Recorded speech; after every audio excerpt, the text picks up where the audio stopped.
नमस्ते, good evening all of you. तपाईँहरू कस्तो हुनुहुन्छ?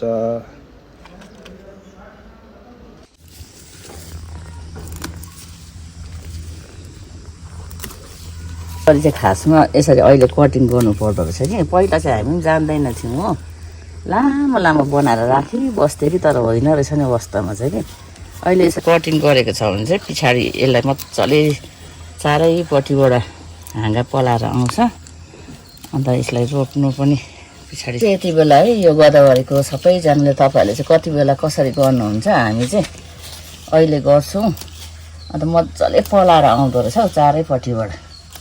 पहिला त थाहा थिएन नि, हामीले त लामो लामो बनाएर राख्थ्यो कि। अहिले चाहिँ यो अर्किड पनि अहिले फुल्दै यसरी काट्नुपर्छ नि भाइ कि यसलाई यो सबै अब फालेर रोप्ने बेला पनि भयो। अहिले यसो फुलेको सबै माया मारेर काटिदिनुपर्छ, राख्नु हुँदैन हो। अन्त यसलाई फेरि फालेर अहिले बनाउने बेला हो, यसको टाइम मजाले उयो गरेर बनाउनुपर्छ। अनि यो फुलहरू सबै काट्नुपर्छ यसरी।